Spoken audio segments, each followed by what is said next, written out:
Is your guitar rig noisy? If you're a gigging guitar player, you must know how to resolve these basic noise problems. This knowledge is not only going to save you money, it's going to make you money. These are the 7 most common noise issues that we all run into and how to resolve them in no time. Even if you're a bass player, you need to know this stuff. Noise number 1, the 60 cycle hum or 50 cycle hum in the rest of the known world. It could be a pedal board ground loop. Please use isolated power supplies. If you're going directly into the mix with your multi-effects unit, try using a ground lift. Always move signal cables away from lights and electrical cables. Do not use the same outlet for lights and audio gear. It could be due to old building grounding. And if you're using an amplifier, it could be an amplifier power supply issue. Well, that's shit. Noise number 2, the MOSFET noise, or the whine.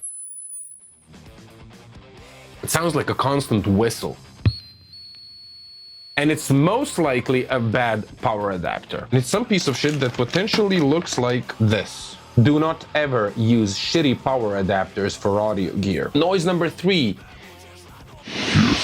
Probably the gain is cranked somewhere. So this could also happen with buffered bypass pedals. Even when they're bypassed, when they're going into high gain amps, these buffers can be a little bit noisy, so check your pedal board. Plus, you need to check and clean all the cables and connectors. Or it could simply be cheap and noisy gear.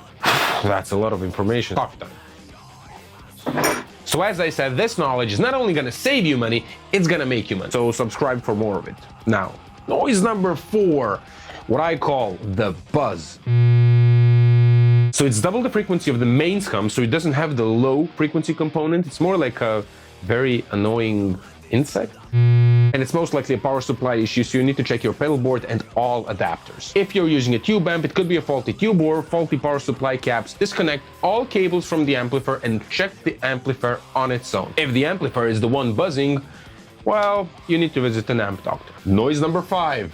Crackling. Pretty much sounds like a bonfire at the beach. This is usually a problem with amplifiers, so it could be a faulty power tube, could be a cracked resistor in the amp, could be a bad solder joint, could be bad amplifier shielding, or it could be dirty connections. You need to keep those connections clean. Noise number 6. Digital noise. You know when your digital gear sounds just weird? Has some weird glitches and some weird artifacts. Just sounds weird. It's usually a power supply malfunction, or it could be the signal cable connecting to that piece of gear. Check those. And the last one, noise number 7, radio frequency noise. You know when you can hear the radio station through your gear? Well, this is it. Sometimes you can hear the radio, but sometimes you can hear some kind of ticking, like a bomb or something. Most of the time it's a shielding problem, so something in your gear is functioning like an antenna. So your gear is picking up everything from the air that we practically don't hear. First of all, remove your smartphone from your pocket. If you're using an amplifier, it could be a dying tube. Change your cable, and you need to shield your guitar.